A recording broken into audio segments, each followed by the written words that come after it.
All right, guys, so we're going to take a little bit of a look at the last part of the physiology of respiration kind of PowerPoint here. We're going to start with a couple slides that actually are not going to be tested on, but I still wanted to give you the information because I think it's kind of important to be able to kind of see it before you get to college and possibly have it there. So we're going to talk a little bit about respiratory volumes and capacities. So normal breathing, just regular kind of unlabored breathing, should move about 500 milliliters of air which each breath, and that's referred to as what's called tidal volume. And there are lots of factors that can actually affect that capacity. So obviously a person's size, um, a larger person's going to have a much bigger tidal capacity than, say, like a toddler or an infant. Sex does that too as well, because usually the thorax is much larger on males than it is on females. Again, testosterone plays a role in that, of kind of expanding that rib cage and causing the bone structure to be larger. Age obviously also does as well. So the older we get, usually our tidal volumes go down. And then physical conditioning. So somebody who's more physically fit is going to have a higher tidal volume than somebody who is not. There is also what's referred to as residual volume. So this is essentially after exhalation, there's about 1,200 milliliters of air remaining in the lungs. This is air that can't be moved. No matter what we do, we can't force that air out of our lungs. It will always kind of remain there. You'll exchange it, obviously, by bringing in new air, but there's always at least about 120 milliliters of air left kind of in the lungs there. We can look at a couple different ways to take a look at this. There's what's referred to as inspiratory reserve. So this is the amount of air that you can take in forcibly past the tidal volume. So normal breathing, again, is just tidal volume, but you can take a really big deep breath and you can force in a little bit more air. So that's usually somewhere between 2,100 to 3,200 milliliters.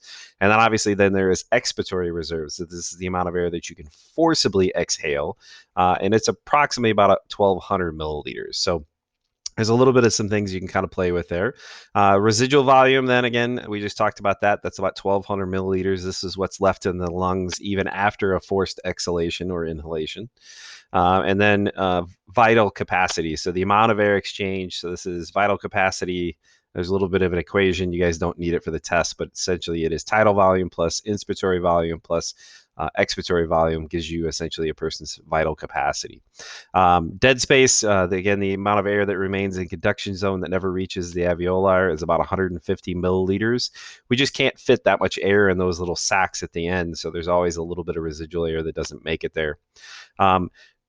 That all can be kind of taken a look at. So functional volume essentially is the amount of air that reaches the respiratory zone. So again, normal breathing is about 500 milliliters, but only about 350 of that actually reaches the lungs. Even in forced inhalation, you're again only going to get about 350 milliliters to the lungs. Now, people who like hold their breath to go underwater or things like that, eventually that air will cycle a little bit in the lungs and you'll get some of that oxygen out of it. But it's still only going to get about 350 milliliters at a time. The way that we actually measure respiratory capacities is with this little thing called a spirometer.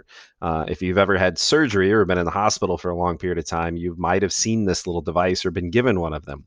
Most often it's a respiratory therapist that comes in and hands this to you, and then they ask you to do some exercises.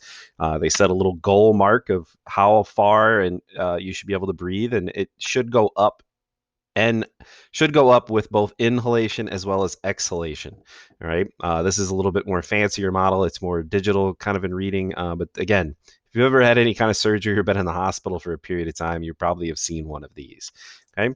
The next thing we're going to take a little bit of a look at, which you might see a little bit on the assessment, is respiratory sounds. So we can actually monitor respiratory sounds with a stethoscope. I'm pretty sure every one of you that's ever had a school physical or a sports physical has had a doctor probably place one of these cold stethoscopes on either your abdomen or your chest, as well as the back portion of your thorax on your back.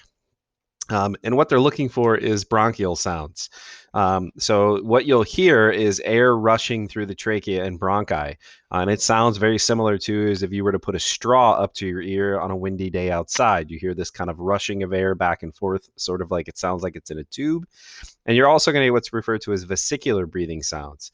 These are more softer sounds that you'll actually get when you hear air moving into the alveoli. So that's why, again, a lot of times they'll ask you to take a deep breath and hold it, because what they're looking for is the sound of the air actually filling the alveolar sacs, and it is much softer than this kind of rushing of air that we hear a little bit higher.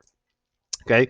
Non-respiratory movements of air. So we do have some cases where we can move air, but it's not going to give us any ability to exchange oxygen or carbon dioxide.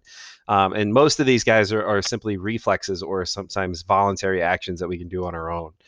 So examples of these that are non-respiratory air movements are things like a cough or sneeze. They're essentially just trying to clear the sorry, the lungs of debris. So those types of things are still moving air, but they're not really giving us any kind of an idea of exchange. Laughing is another one, crying, yawning, and finally hiccuping. Yawning, a lot of times everybody thinks that it's the brain kind of controlling that, and partially it is kind of controlling that process, but it's one of those that can actually be kind of induced by somebody else doing that. Hiccups, again, is a spasm of the diaphragm muscle itself, and that's what gives us that kind of motion that we get when we get a hiccup. Okay. Factors that will influence respiratory rate and depth. We just kind of talked about those. So physical factors themselves, but also if you have an increase in body temperature, you're going to have an increase in respiration. So we use our lungs as one of the ways to actually help us control our body temperature, and that'll happen that way. If you have a decrease in body temperature, you'll have a decrease in respiratory rate. Exercise, obviously, once we start exercising, the body demands more oxygen, so we need to exchange it faster. So again, we'll have an increase in respiratory rate. Talking, the longer we talk, as I'm giving this lecture, I'm going to have to breathe more often because I'm talking, because talking is one of those that doesn't allow for a kind of this, what we talk about, respiratory movement of air. It's a non-respiratory movement of air. If you cough kind of uncontrollably, then usually people who are coughing have an issue with their respiratory rate. So it will kind of increase, which is why COVID is such a big issue, because it causes this issue, this coughing, and can then in turn cause issues with the lungs. There are also other things that we have. So volition, which is kind of a conscious control. So actually increasing our own breathing rate. We can do that on our own. Emotional factors such as stress, being scared, those types of things will increase our respiratory rate. And there are enzyme factors that will influence as well. So if we notice that the brain notices that the level of oxygen in the blood is low, or the level of carbon dioxide is high, it will actually automatically increase that rate to kind of bring in more air. Neural factors that regulate that as well. So activity of respiration transmits to the brainstem. This is kind of what I was talking about here. There are two nerves. One's called the phrenic, and the other one's the intercostal nerves. There's also the neural center, the medulla in the brain, that controls the rate and depth. The pons actually helps to smooth out that respiratory rate. And it's kind of unconscious control here. Normal respiration rate, which we call eupnea, is about 12 to 18 respirations per minute. So if you were to just kind of relax and kind of pay attention to your breathing, you should get about 12 to 18 respirations per minute on a normal person. Hyperemia is essentially increase in respiration rate due to an extra need for oxygen there. Okay, so if anything over 12 to 18 would be called hyperemia. Anything below 12 to 18 could be apnea or dyspnea. Okay, that you could see there. This just shows some of the neural regulation in the brain. Again, we have the pons and the medulla do most of that, and they're monitoring both the intercostal nerve as well as the phrenic nerve. The phrenic nerve is the one that innervates the diaphragm itself, and then they're also innervating the amount of oxygen both in the aorta as well as the CO2 level in there as well. Okay. Several chemical factors can change the respiratory rate. Carbon dioxide levels. So obviously, if carbon dioxide level in the blood is high, we're going to increase our respiration rate. If we have an increase in carbon dioxide, again, then we have an increase in respiration rate.